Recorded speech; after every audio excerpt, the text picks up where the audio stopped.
आखिर मैंने तुझे पा ही लिया। अभिमान में आकर भगवान को कहने लगा कि देख, आखिर मैंने तुझे प्राप्त कर ही लिया। ऊपर से आवाज आई कि अरे पागल, इतना अभिमान मत कर, क्योंकि पाया तूने मुझे नहीं है, पाया तो मैंने तुझे था, तभी तू मेरी तलाश में निकला था। यदि मैं तुझे नहीं पाता तो तू मुझे पाने के लिए निकलता ही नहीं। यानी जिस पर भगवान कृपा करते हैं वही उनको पाने के लिए आगे बढ़ सकता है। उसके ही कदम आगे बढ़ते हैं, अभिमान से नहीं मिलते। मैं कहा करता हूं, कदम जो बढ़ाया तो पता मिल गया, कदम जो बढ़ाया तो पता मिल गया, और खुद ही को मिटाया तो खुदा मिल गया। एक बार कहिए श्री राधे, श्री राधे। तो हम भगवान से प्रार्थना करें कि प्यारे, हम आप तक नहीं पहुंच सकते, आप कृपा करो, हमें अपने चरणों में बुलाओ।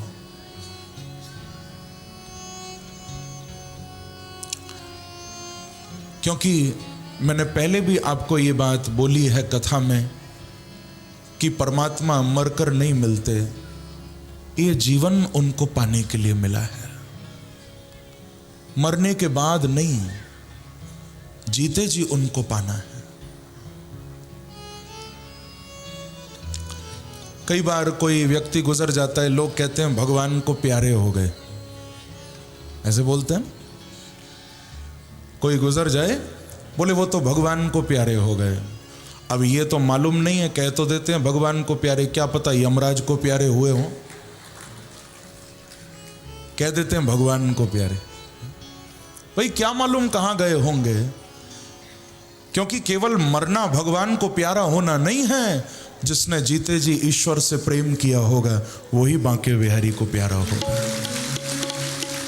नहीं तो क्या मालूम कहां जा रहा है इंसान, न जाने कहां गति हो रही है जीव की। एक प्रसंग याद आ रहा है मुझे। सुबह सुबह कोई दुकानदार अपनी दुकान खोलकर बैठा था। एक फकीर उसकी दुकान पर आ गया। दूसरा कोई ग्राहक नहीं था, फकीर आकर दुकान पर खड़ा हो गया। अभी अभी दुकान खोली थी। ध्यान देकर सुनिएगा। फकीर उस दुकानदार को कहता है कि भैया, यदि थोड़ा सा टाइम हो तो मैं आपसे कुछ बात करना चाहता हूं। दुकानदार ने इधर उधर देखा, कोई ग्राहक नहीं आने वाला था। सुबह सुबह का वक्त था, टाइम था उसके पास, तो कह दिया ठीक है महाराज, करो क्या बात करनी है, बोलो। फकीर ने कहा मैं आपसे ये पूछना चाहता हूं कि आपने ये दुकान क्यों खोली है, मुझे आपसे जानना है। दुकानदार ने कहा कि ये तो सीधा सा इसका जवाब है, पूछने की बात तो नहीं है, फिर भी आप पूछ रहे हो तो बता देता हूं। दुकान इसलिए खोली है ताकि सामान बेच सकूं, जो सजाया है, जो रखा है वो बिक सके, इसलिए दुकान खोली है। अच्छा, मैं ये भी पूछना चाहूंगा कि सामान आप क्यों बेच रहे हो, सामान क्यों बेचना है? बोले महाराज इसका जवाब भी सीधा सा है, सामान इसलिए बेच रहा हूं ताकि थोड़ा सा पैसा मिल जाए। बोले बिल्कुल ठीक जवाब दिया। आप दुकान चला रहे हो सामान बेचने के लिए, सामान बेच रहे हो पैसा कमाने के लिए, तो ये बताओ पैसा क्यों कमा रहे हो, पैसा किस लिए? बोले महाराज आप तो अनजानों की तरह बात करते हो। अरे इतना भी नहीं मालूम, पैसा कमा रहा हूं पेट भरने के लिए। खाने के लिए। बिल्कुल ठीक जवाब दिया तुमने भैया। दुकान चला रहे हो सामान बेचने के लिए, सामान बेच रहे हो पैसा कमाने के लिए, पैसा कमा रहे हो खाने के लिए, तो ये भी तो बताओ फिर खा क्यों रहे हो तुम? किस लिए खा रहे हो? अरे बोले महाराज इतना भी नहीं जानते क्या? व्यक्ति खाता क्यों है? जीने के लिए। खाऊंगा नहीं तो जीऊंगा कैसे? बोले बिल्कुल ठीक जवाब दिया। अब ये मेरा बस आखिरी सवाल है तुमसे। तुमने सब कुछ अच्छी तरह बताया, दुकान चला रहे हो सामान बेचने के लिए, सामान बेच रहे हो पैसा कमाने के लिए, पैसा कमा रहे हो खाने के लिए, खा रहे हो जीने के लिए। अब अंत में इतना और बता दो कि तुम जी क्यों रहे हो? किसके लिए? What is the reason? जीने का कारण क्या है? इतना सुनते ही वो व्यक्ति शून्य में पहुंच गया, सोच में पड़ गया कि मैं क्यों जी रहा हूं। इसका जवाब उसके पास नहीं था। ये सब बातें जीने के लिए है, लेकिन जीना बांके बिहारी के लिए है। संसार के सारे काम जीवन के लिए हैं, लेकिन जीवन परमात्मा के लिए है, जीवन ईश्वर के लिए है।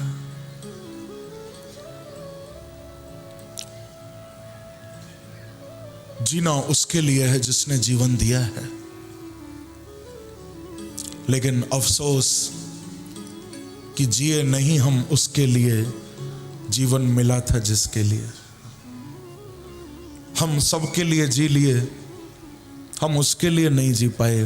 पर मैं कहूंगा बंधुओं, आप सब भाग्यशाली हो जो फिर भी अपना अनमोल समय निकालकर आप बांके बिहारी के लिए आकर बैठे हो यहां। आप भाग्यशाली हो। आज लोगों के पास सबके लिए टाइम है, भगवान के लिए टाइम नहीं है। और भगवान के लिए भी नहीं, मैं तो कहूंगा इंसान के पास तो अपने लिए भी टाइम नहीं है। इतना भाग दौड़, इतना आपाधापी, परिवार के लिए भी समय नहीं इंसान के पास। बंधुओं, यदि आप चाहते हो आपके जीवन के, क्योंकि सबके जीवन में 7 दिन है, 7 ही वार है ना, 8वां वार तो आएगा नहीं, 7 ही वार हैं। यदि आप चाहते हो कि ये 7 वार, रविवार, सोमवार, मंगलवार, बुधवार, गुरुवार, शुक्रवार, शनिवार, यदि आप चाहते हो कि आपके ये 7 वार अच्छी तरह निकल जाएं, तो 8वें वार को संभाल लेना। 8वां वार है परिवार।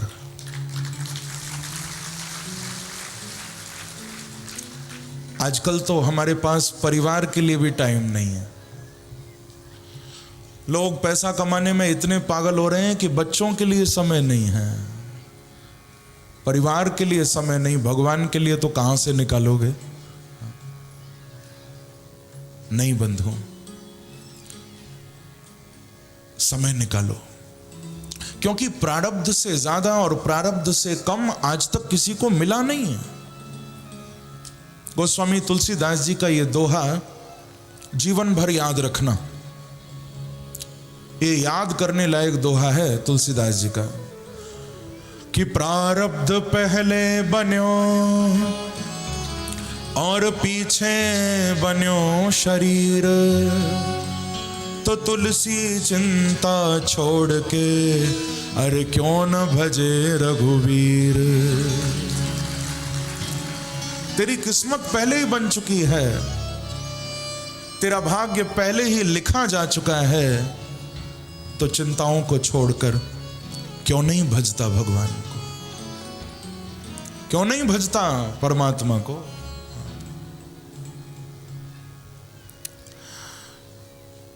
हम लोग ईश्वर के लिए भी समय निकालें। और मैं ये भी नहीं कहूंगा कि आप 24 घंटे में से 4 घंटे 6 घंटे भगवान को दो, ऐसा मैं नहीं बोलूंगा। मैं तो इतना ही कहूंगा कि दे सको तो कम से कम 24 घंटे में से 5 मिनट ही भगवान को दो, पर वो 5 मिनट भी पूरे पूरे भगवान के होने चाहिए। क्योंकि लोग हाथ में माला लेकर तो घंटों बैठते हैं, घंटों भजन करते हैं, लेकिन 1 घंटा 2 घंटा बैठकर भजन करने में भगवान कितनी बार याद आते हैं ये नहीं मालूम। माला लेकर तो घंटों बैठे, रामचरितमानस की पुस्तक लेकर, गीता लेकर तो घंटों बैठे, लेकिन उतनी देर में भगवान कितनी बार याद आए, ये विचार करने वाली बात है। माला जपते हैं भगवान के नाम की, याद आती है दुकान की। माला जपते हैं ईश्वर के नाम की, याद आती है बच्चों की, याद आती है अपने व्यापार की, याद आती है संसार की। मैं कहूंगा बंधुओं, भागवत का यही संदेश है। यदि आप माला भगवान की जप रहे हो, याद भगवान की नहीं आ रही, तो समझ लेना तुम्हारा भजन भी चोरी हो जाएगा। लेकिन संसार में यदि आपसे कुछ गलती भी हो जाएगी कभी, पर भगवान का स्मरण होता रहेगा, तो तुम्हारी चोरी भी भजन बन जाएगा।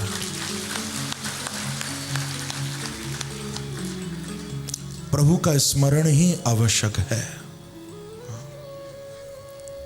तो मैं कहूंगा 5 मिनट ही दो, लेकिन रोज दो भगवान को, और वो पूरे पूरे भगवान के होने चाहिए। उसमें फिर संसार याद ना आए। वो 5 मिनट पूरे भगवान को दो, अपना मन प्रभु के चरणों में लगाओ। जब आपके जीवन का अंतिम समय आएगा, तब आप देखना, यदि 5 मिनट भी रोज भगवान को देते रहोगे ना, जीवन के अंतिम क्षणों में तुम मेरी बात को याद करोगे कि जो समय तुमने संसार को दिया वो बेकार हो गया। जो 5 मिनट रोज भगवान को दिए थे वही अंत में काम आएंगे।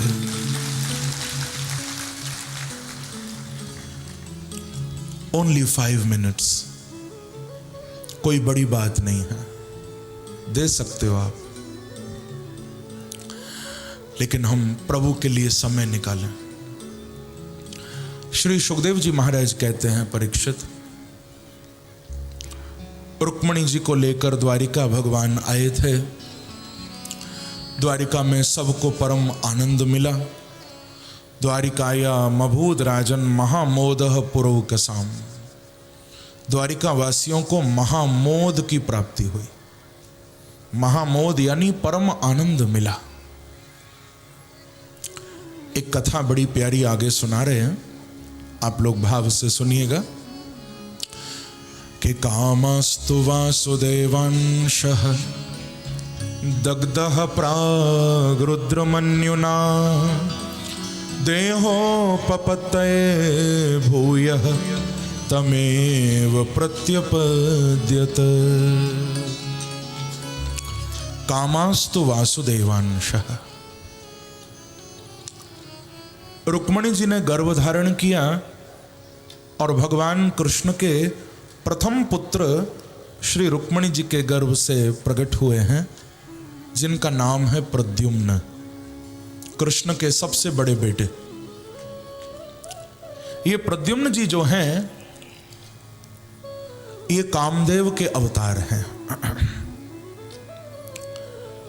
जब भोले बाबा ने कामदेव को जलाकर भस्म किया था, कामदेव शिव की समाधि खुलवाने गया था और शिव ने तीसरा नेत्र खोला था, कामदेव जल के भस्म हुआ था।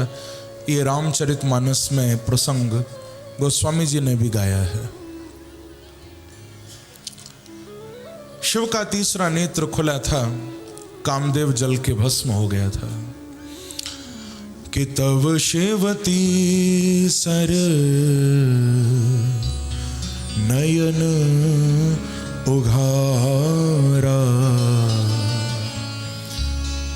तो चितवत काम भयो जरे छारा। शिव ने तीसरा नेत्र खोला, कामदेव जलकर भस्म हो गया। कामदेव की पत्नी है जिनका नाम है रति। रति ने शिव से प्रार्थना की कि हे पशुपति, आप ऐसी कृपा करो कि मेरा पति मुझे फिर मिल जाए, क्योंकि आपके समान कोई दयालु देवता ही नहीं है। आप यदि क्रोध जल्दी करते हो तो प्रसन्न भी जल्दी होते हो। देखो, बाकी सब देवताओं के मंदिर टाइम से खुलते हैं, टाइम से बंद होते हैं, लेकिन एक भोले बाबा ही ऐसे देवता हैं जो 24 घंटे बैठे रहते हैं। जब चाहो जाकर भोले बाबा का दर्शन कर लो, जब चाहो शिव की पिंडी पर जल चढ़ा दो। भोलेनाथ 24 घंटे बैठे, सबसे जल्दी प्रसन्न होने वाले देवता हैं भोले बाबा। बोलो शंकर भगवान की जय। मालूम है इतनी जल्दी प्रसन्न होते हैं, काशी में एक चोर था जिसका नाम था गुण निधि। ये चोरी करता था दिन भर। आज कुछ चुराने को नहीं मिला, शिव के मंदिर के सामने से जा रहा था, क्या देखा कि भोलेनाथ की पिंडी के ऊपर, शिवलिंग के ऊपर एक घंटा लटका हुआ था। चोर ने मन में सोचा कि और तो कुछ मिला नहीं, चलो आज ये घंटा चुरा लेता हूं, बाजार में बेच दूंगा, कुछ तो मिलेगा। तो उस घंटे को चुराने के लिए मंदिर में अंदर आ गया। बार बार ऊपर चढ़कर उतारने का प्रयास करता है, लेकिन हाथ नहीं पहुंचता। तो उसने क्या किया, उसकी कोई श्रद्धा तो थी नहीं। शिव की पिंडी के ऊपर पैर रखकर, शिवलिंग पर पैर रखकर ऊपर चढ़ गया। घंटा खोलने लगा, उतारने लगा। जैसे ही शिवलिंग पर पैर रखकर ऊपर चढ़ा है, भोले बाबा साक्षात मंदिर में प्रकट हो गए हैं। बोलो शंकर भगवान की जय। भोले बाबा आ गए और हंसकर उस चोर को, गुण निधि को कहने लगे, वरम ब्रूही, वरम ब्रूही, बेटा वरदान मांग ले मेरे से, क्या चाहिए तुझे मेरे से मांग ले। वो चोर घबरा गया, हाथ जोड़कर बोला, पहले ये बताओ तुम आए कहां से, आपको बुलाया किसने? मैं कोई आपका भजन करने तो आया नहीं था, मैंने कोई तप तो किया नहीं, आप कैसे आ गए? भोले बाबा बोले कि बेटा तेरे जैसा भक्त तो मुझे आज तक नहीं मिला। कोई दूध चढ़ाता है, कोई जल चढ़ाता है, कोई बिल्व पत्र चढ़ाता है, कोई पुष्प चढ़ाता है, लेकिन तूने तो अपने आप को ही मेरे ऊपर समर्पित कर दिया। तेरे जैसा भक्त तो आज तक नहीं मिला। बोलो शंकर भगवान की जय। तो भोलेनाथ जैसा जल्दी प्रसन्न होने वाला कोई हो ही नहीं सकता। रति ने जब प्रार्थना की तो शिव ने आशीर्वाद भी दे दिया कि रति तुम चिंता मत करो, अब तुमको उस रूप में तो तुम्हारे पति नहीं मिलेंगे, लेकिन हमारा आशीर्वाद है जब द्वापर में भगवान कृष्ण बनकर अवतार लेंगे तो कृष्ण के जो पहले पुत्र होंगे वो तुम्हारे पति कामदेव ही होंगे, और तुमको शंबरासुर नाम के असुर के यहां से तुम्हारे पति मिलेंगे। जाओ तुम शंबरासुर के यहां काम करो। कि कृष्ण तनय हो हहि पति तोरा, वचन अन्यथा हो है न मोरा। मेरा वचन अन्यथा नहीं जाएगा।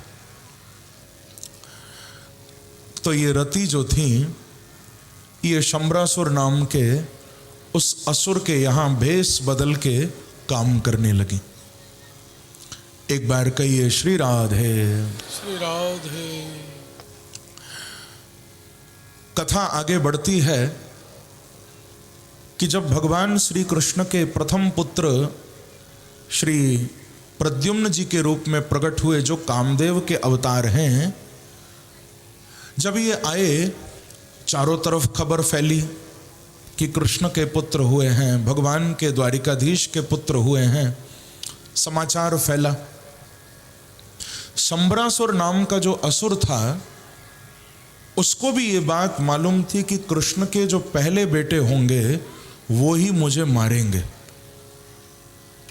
वो असुर भी ये बात जानता था। उसने भी द्वारिका में अपने गुप्तचर लगा रखे थे कि कृष्ण के जैसे ही बेटा हो पहले मुझे खबर देना। समाचार मिला कि कृष्ण के पुत्र आ चुके हैं। ये उड़ता हुआ द्वारिका में आया। प्रद्युम्न जी केवल 6 दिन के थे। 6 दिन के प्रद्युम्न को द्वारिका से उठा के ले गया, ले जाकर बीच सागर में, क्योंकि द्वारिका के चारों तरफ तो सागर है, बीच में द्वारिका बसी है, तो बीच समुद्र में उस 6 दिन के बच्चे को फेंक दिया। लेकिन भगवान भी कैसी लीला कर रहे हैं। बच्चे को तो फेंक दिया, शंबरासुर चला गया, एक मछली उस बच्चे को निगल गई और वो बालक मछली के पेट में पहुंच गया। कुछ मछुआरों ने पानी में, सागर में जाल डाला मछली पकड़ने के लिए, तो उनके जाल में वही मछली फंस गई जिसके पेट में प्रद्युम्न जी हैं। मछुआरों ने उस मछली को बाजार में बेच दिया। बाजार में उस मछली को शंबरासुर के ही नौकरों ने खरीद लिया और वो मछली उसी असुर की रसोई में पहुंच गई। वो तो असुर था, मांस खाने वाला। वो मछली उसकी रसोई में पहुंच गई। वहां पर नौकरों ने मछली के पेट को चीरा तो बालक अंदर से जीवित निकल आया। बच्चे में प्राण थे, धड़कन चल रही थी। हल्ला मच गया शंबरासुर के महल में। मछली के पेट से मानव का बालक निकला, मछली के पेट से इंसान का बच्चा निकला। हल्ला मच गया चारों तरफ। तो अभी मैंने बताया था कि कामदेव की पत्नी रति शंबरासुर के महलों में भेष बदल के काम करती थी। जब इनको खबर मिली कि मछली के पेट से मानव का बच्चा निकला, ये दौड़ती हुई रसोई में आई हैं। जैसे ही उस बालक को देखा है, देखते ही पहचान गई, ये तो मेरे पति कामदेव हैं। भोलेनाथ का दिया हुआ आशीर्वाद आज सफल हो गया है। बोलो शंकर भगवान की जय। नमः पार्वती पतये हर हर महादेव।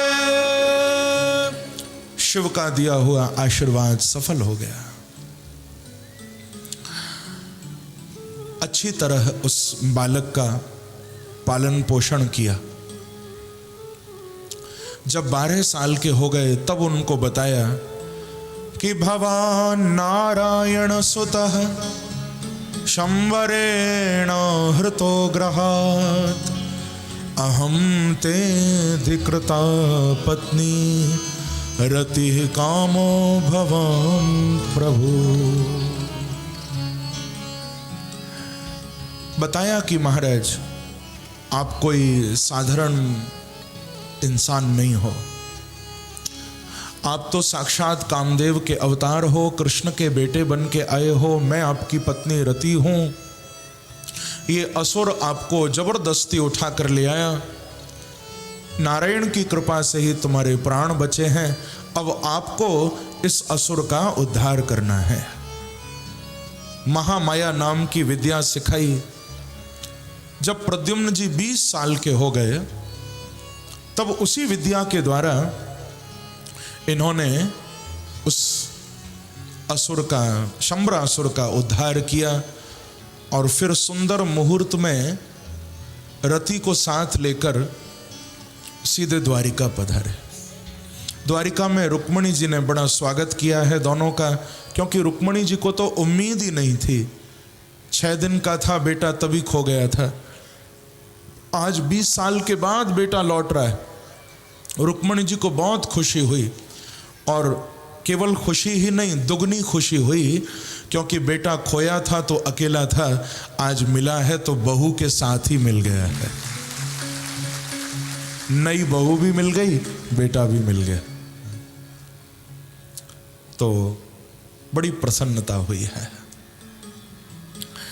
श्री सुखदेव जी एक अध्याय में ये प्रसंग प्रद्युम्न जी का सुनाते हैं। बोलो प्रद्युम्न जी महाराज की जय। आगे एक यदुवंशी की कथा सुनाई है। कथाएं सारी भगवान कृष्ण से ही जुड़ी हुई हैं कि आसीत् सत्राजितः सूर्यो भक्तस्य परमः सखा प्रीतस्तस्मै मणिं प्रादात् सूर्यस्तुष्टः स्यमन्तकम्।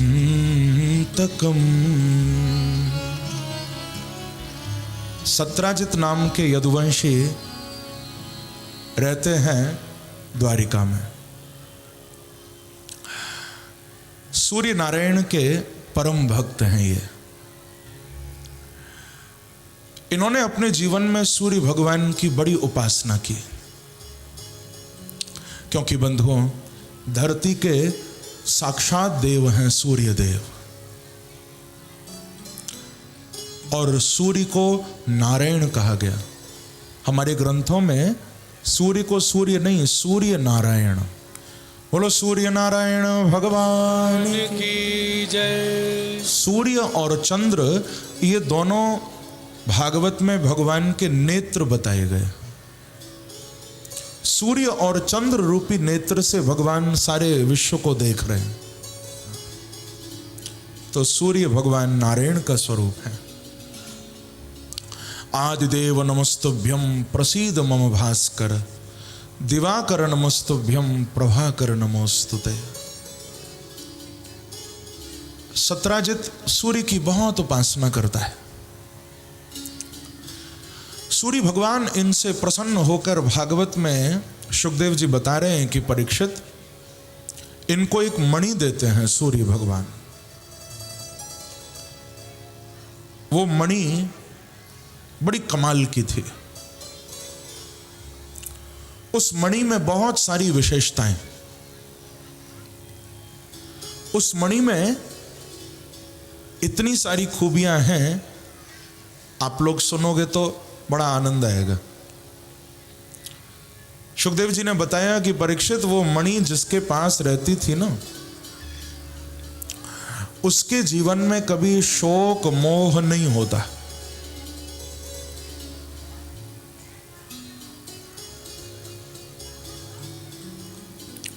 वो मणि जिसके भी पास रहती थी उस व्यक्ति को भूख प्यास नहीं लगती थी।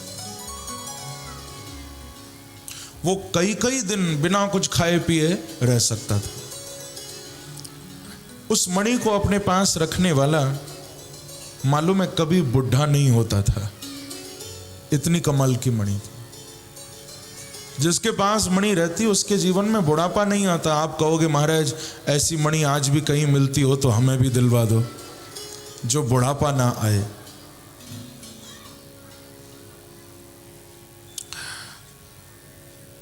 इससे भी ज्यादा विशेष बात, उस मणि के अंदर से प्रतिदिन लगभग 160 तोले सोना निकलता था। 160 तोले,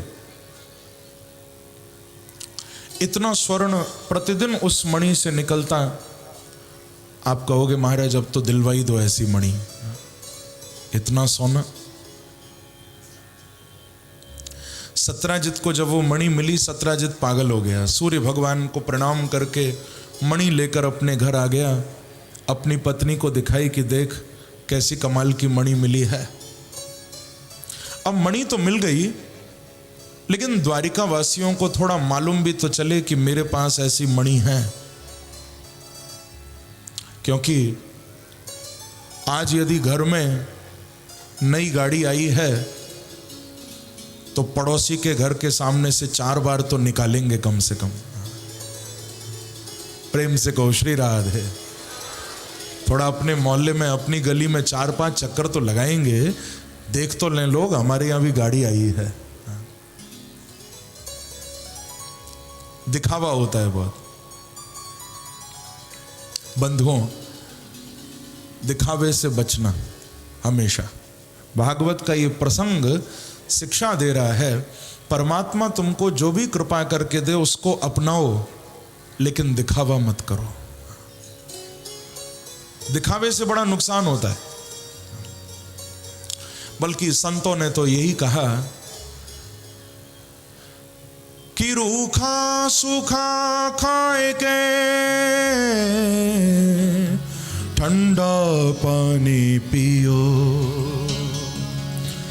देख पराई चौपड़ी मत ललचावे जियो।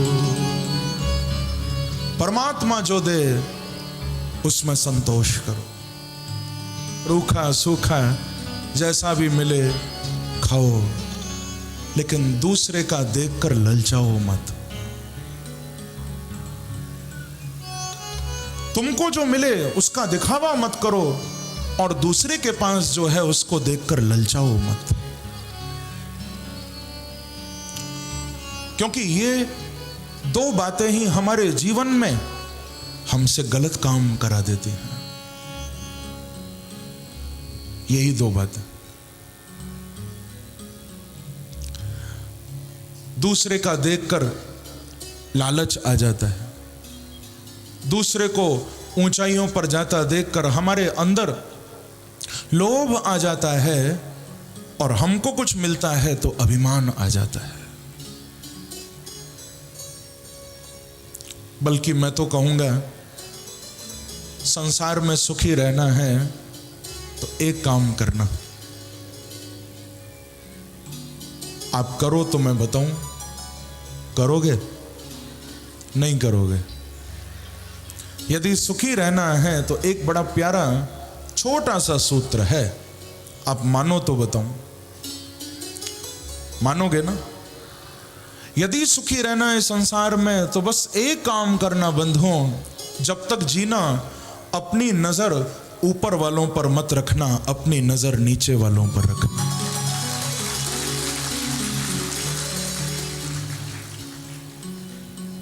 ऊपर वालों पर जितनी नजर रखोगे उतना परेशान रहोगे।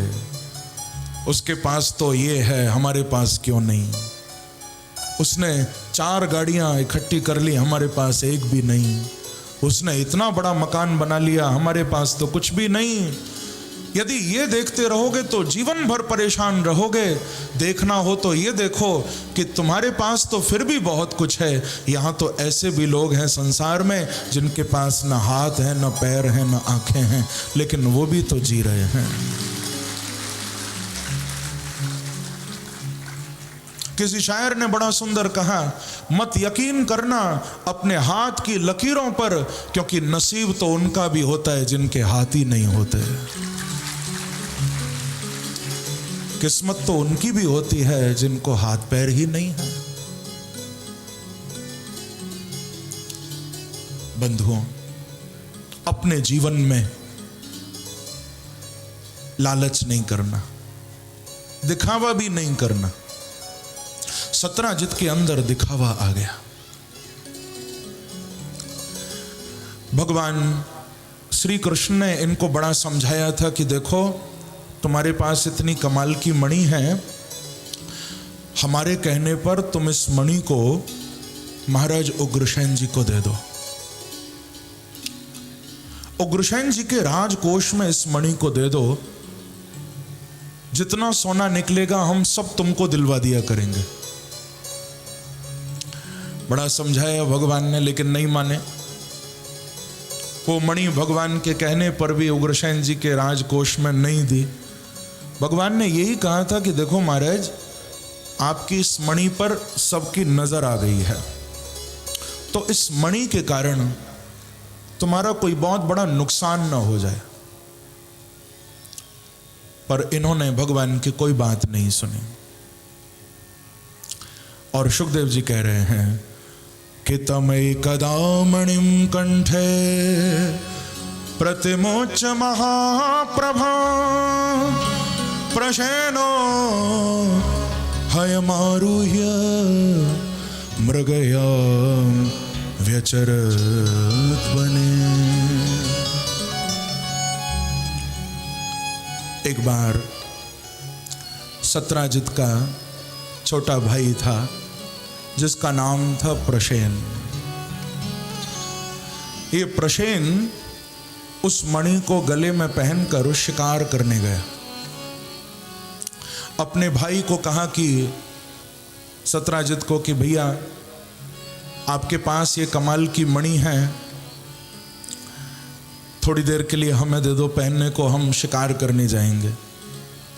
तो सोचा कि मेरा भाई ही तो है, क्योंकि सत्राजित को कोई बेटा नहीं था।